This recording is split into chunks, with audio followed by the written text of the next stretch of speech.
मित्रांनो, न्यायालयामध्ये पुन्हा नवीन या ठिकाणी जाहिरात प्रसिद्ध झालेली आहे. ऑनलाईन अर्ज सुद्धा सुरू झालेले आहेत. पात्रता, वयोमर्यादा, अभ्यासक्रम सगळी माहिती आपण एकाच व्हिडिओमध्ये पाहणार आहोत. तुम्हाला नक्कीच प्रश्न पडला असेल, की या अगोदर जे तुम्ही या ठिकाणी मुंबई उच्च न्यायालयामध्ये फॉर्म भरले होते 2300 पदांची, शिपाई, लिपिक, ड्रायव्हर, स्टेनोग्राफर, तर त्याचं काय आहे, परीक्षा कधी होणार आहे मित्रांनो? मी तुम्हाला वारंवार त्याबद्दल सुद्धा सांगत असतो. संपूर्ण फेब्रुवारी महिना तर मित्रांनो या ठिकाणी परीक्षांनी भरलेला आहे. जसं की आताच रिसेंटली जीएमसी सोलापूरची भरती झाली. त्यानंतर आता परभणी डीसीसी बँकेची परीक्षा 18 फेब्रुवारीला आहे.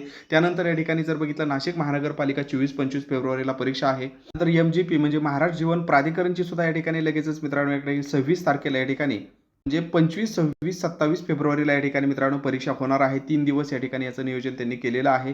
संपूर्ण फेब्रुवारी महिन्यातच या ठिकाणी काय झालेलं आहे, कंटिन्यू परीक्षा आहेत मित्रांनो टीसीएस आयबीपीएसच्या. या परीक्षा झाल्या की न्यायालय भरतीची या ठिकाणी मित्रांनो या ठिकाणी तुमची परीक्षा असण्याची शक्यता आहे. त्यामुळे तयारीमध्ये राहा. 1-1.5 महिना आपल्याकडे आहे. असं नियोजन करून अभ्यासाला लागा. तुमच्याकडे सगळं तर दिलेलं आहे मित्रांनो. न्यायालय भरतीची परिपूर्ण बॅच 200 रुपयामध्ये आहे, सॉरी 240 मध्ये आहे. यामध्ये तुम्हाला 200 प्रश्नपत्रिका आहेत, नोट्स आहेत, detail notes, short notes, video lecture सगळं काही दिलेलं आहे मित्रांनो. 7248930176 या नंबरला फक्त 240 फोनपे किंवा गुगल पे करून त्या स्क्रीनशॉट पाठवला की तुम्हाला हे सगळं कंटेंट मित्रांनो भेटून जाईल. आणि तुम्हाला वाटतं की माझ्याकडे ऑलरेडी कुठली तरी बॅच आहे किंवा माझ्याकडे सेल्फ स्टडी करायला बाकीचं कंटेंट आहे, फक्त प्रश्नपत्रिका, फक्त 200 प्रश्नपत्रिका मला पाहिजे आहेत, तर ते फक्त 100 रुपयामध्ये तुम्हाला भेटून जातात. सर्वच्या सर्व प्रश्नपत्रिका सविस्तर स्पष्टीकरणाचा तुम्हाला PDF स्वरूपामध्ये भेटतात. त्या तुम्ही डाउनलोड सुद्धा करू शकता. तर सेम प्रोसेस आहे मित्रांनो. 7248930176 या नंबरला फक्त 100 रुपये फोनपे किंवा गुगल पे करून पाठवले की तुम्हाला हे 200 प्रश्नपत्रिका तात्काळ या ठिकाणी दिल्या जातात.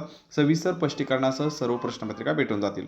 असेल 240 ची बॅच का घ्यावी, तर मित्रांनो पाठीमागचा रिझल्ट जर आपण या ठिकाणी बघितला, विद्यार्थ्याचे अभिप्राय जर बघितले, तर तुम्हाला या ठिकाणी विश्वास पटेल की येस आपल्या कंटेंटमध्ये तेवढं दम आहे की जो तुम्हाला यशापर्यंत या ठिकाणी घेऊन जाऊ शकतो. आणि इतर वेळेस आपण भरपूर जबरदस्त या ठिकाणी मित्रांनो त्यामध्ये काय केलेलं आहे, क्वालिटी वाढवलेली आहे, कंटेंट सुद्धा वाढवलेला आहे. मग इथं जर आपण बघितलं जुन्या विद्यार्थ्याचा अभिप्राय, सर माझं नाव काय आहे या ठिकाणी या लिस्टमध्ये आलेलं आहे, शिपाई भरती जिल्हा न्यायालयामध्ये या ठिकाणी जर आपण बघितलं परेश पवार यांचा हा अभिप्राय आहे. आणि त्यांचा खालचा अभिप्राय खूप महत्त्वाचा आहे. परेश पवार लिस्टमध्ये नाव आलेलं त्यांनी स्क्रीनशॉट पाठवलेलं की सर आपल्या नोट्समधून सगळं या ठिकाणी आलेलं होतं, खूप उपयुक्त ठरले. असे म्हणजे कित्येक अभिप्राय आलेले आहेत मित्रांनो की या ठिकाणी माझं या ठिकाणी या ठिकाणी सिलेक्शन झालं आणि आपण दिलेल्या या ठिकाणी नोट्सचा क्लासचा या ठिकाणी काय झालं, खूप मदत झाली. या ठिकाणी आपण या ठिकाणी बघू शकता डायरेक्ट या ठिकाणी यादीमध्ये नाव आलेलं वेगवेगळ्या. तर हे सांगायची काय आता आवश्यकता नाही, ऑलरेडी कित्येक अभिप्राय टेलिग्रामवर टाकलेले आहेत. अजून काय विचारायचं असेल तर याच नंबरवर तुम्ही कॉल करू शकता, व्हॉट्सअप देखील करू शकता. या जाहिरातीबद्दल सगळं आपण या ठिकाणी बघितलं मित्रांनो. परीक्षेचा अंदाज बघितला, अभ्यासक्रम बघितला, सगळं बघितलं. आता नवीन ज्यांना वाटते की मला अजून वेगवेगळ्या ठिकाणी न्यायालयामध्ये ट्राय करायचं आहे, वेगवेगळ्या न्यायालयामध्ये मला अप्लाय करायचं आहे, तर कोणती भरती आहे, तर त्यांच्यासाठी या ठिकाणी आपण बघू शकता मित्रांनो. ही नवीन भरती या ठिकाणी आलेली आहे. टोटल जागा जर आपण बघितलं तर किती आहेत, 152 आहेत. किती आहेत मित्रांनो, 152 जागा आहेत. आपापल्या कॅटेगरीनुसार बघू शकता. ठीक आहे, एवढ्याच कॅटेगरी आहेत, general, EWS, OBS, OBC, SC ST. कारण ही जी भरती आहे ती मित्रांनो दिल्ली हायकोर्टमध्ये आहे. ठीक आहे, दिल्ली हायकोर्ट. त्यामुळे या ठिकाणी आपले जे काही स्टेट लेवलच्या ज्या असतात वॅकन्सी, जसं की म्हणजे रिझर्वेशन, जसं की NT वगैरे, ओके, NTC, NTD, ठीक आहे, ह्या बाकीच्या तर त्या या ठिकाणी नसतात. त्या सगळ्या OBCमध्ये तुमच्या मोडत असतात. त्यामुळे एवढ्याच कॅटेगरीसाठी ही काय असतं मित्रांनो, यामध्ये विभागणी केलेली असते. तुमचे जे NT, NTC, NTD हे जे काय बाकीच्या छोट्या मोठ्या बाकीच्या कॅटेगरी असतात त्या OBCमध्ये यामध्ये इन्व्हॉल्व असतात सेंट्रलसाठी. मग इथं टोटल 152 जागा आहेत मित्रांनो. मग क्वालिफिकेशन काय लागतं आहे आणि आपल्या जे काही PWBD कॅन्डिडेट वगैरे आहेत त्यांच्यासाठी सुद्धा या ठिकाणी रिझर्वेशन त्यांनी दिलेलं आहे. आपण कोणत्या कॅटेगरीमध्ये मोडता ते तुम्ही या ठिकाणी बघू शकता. ठीक आहे, जे दिव्यांग उमेदवार आहेत त्यांच्यासाठी हा चार्ट महत्त्वाचा आहे. आणि वरच्या 152 जागा आहेत त्या नॉर्मल सर्व विद्यार्थ्यांसाठी आहेत. आता इथं जर बघितलं क्वालिफिकेशन सगळ्यात महत्त्वाचं आहे मित्रांनो. क्वालिफिकेशन काय लागतं, तर काय क्वालिफिकेशन लागतं, तर ग्रॅज्युएशन पाहिजे तुमचं. कोणत्याही शाखेमधलं तुमचं काय पाहिजे, महत्त्वाचं म्हणजे ग्रॅज्युएशन पाहिजे आहे.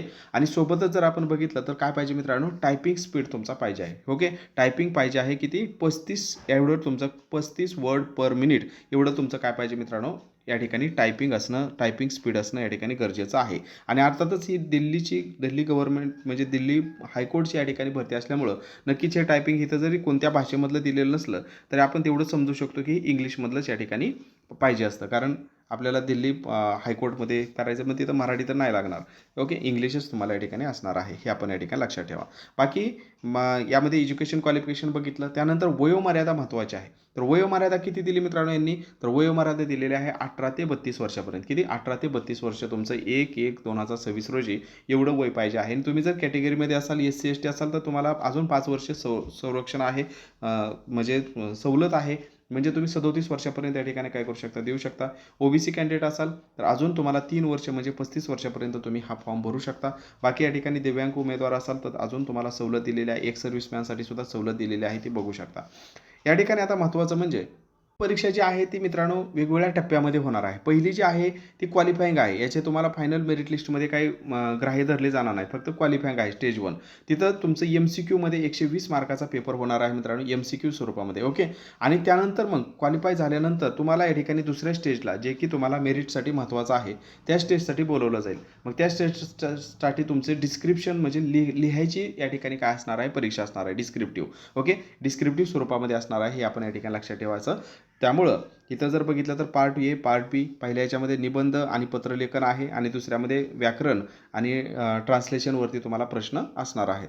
नंतर तिसरी स्टेज आहे ती क्वालिफाईंग असणार आहे. ठीक आहे. त्याचे काय मार्क फायनलला धरले जाणार नाहीत. ते कसे असणार आहे, क्वालिफाईंग टेस्ट असणार आहे, हे आपण या ठिकाणी लक्षात ठेवा. लास्टला इंटरव्ह्यू असणार आहे 15 मार्काचा. आता ह्याचा सिलेबस काय आहे काय नाही मी आपल्या टेलिग्राम चॅनलवरती संपूर्ण PDF टाकतो किंवा याचा पण तुम्ही स्क्रीनशॉट काढून ठेवा.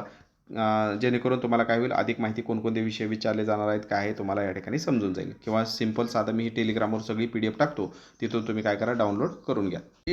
जे पण ॲडमिट कार्ड वगैरे येणार आहे ते कोणत्या वेबसाईटवरती येणार आहे मित्रांनो, www.delhihighcourt.nic या वेबसाईटवरती येणार आहे. लास्ट डेट कधी असणार आहे याचे फॉर्म अप्लाय करायचे, तर लास्ट डेट जर या ठिकाणी बघितलं लास्ट डेट या ठिकाणी त्यांनी दिलेलं आहे मित्रांनो 23/2/2026 पर्यंत या ठिकाणी अर्ज करू शकता. म्हणजे 23 फेब्रुवारी 2026 पर्यंत काय करू शकता, तुम्ही याचे अप्लाय करू शकता. याची अप्लाय करायची लिंक मी डिस्क्रिप्शनमध्ये देतोय. ही या ठिकाणी अप्लाय करायची लिंक आहे मित्रांनो, हायकोर्ट ऑफ दिल्ली. डायरेक्ट या ठिकाणी तुम्ही काय करू शकता, या नंबरवरती जाऊन या ठिकाणी तुम्ही रजिस्टर केलं नसेल रजिस्टर करा आणि त्यानंतर काय करू शकता मित्रांनो, या ठिकाणी यावरती जाऊन तुम्ही अप्लाय करू शकता या पद्धतीने. ठीक आहे. तर याची लिंक पण मी काय करतो डिस्क्रिप्शनमध्ये देत आहे, त्याद्वारे तुम्ही अप्लाय करू शकता जर तुम्ही पात्र असाल, इच्छुक असाल तर. आपल्या दिल्ली उच्च न्यायालयामध्ये जर पात्र असाल तर बरा, परंतु मुंबई उच्च न्यायालयाची जी 2300 जागांसाठी भरती आहे तर त्याची परीक्षा कधीही कोणत्याही क्षणी डिक्लेअर होईल. त्यामुळे शेवटच्या दिवसामध्ये बिलकुल पण मित्रांनो डायव्हर्ट होऊ नका. टू द पॉईंट बाकी सर्व या ठिकाणी कंटेंट अभ्यास आपला चालू राहू द्या. ज्या पण अपडेट येतील मी आपल्या टेलिग्रामला कळवत राहील. डिस्क्रिप्शनमध्ये टेलिग्राम चॅनलची लिंक दिलेली आहे एक्झाम ऑडी, त्याला तुम्ही नक्की जॉईन करून ठेवा. धन्यवाद.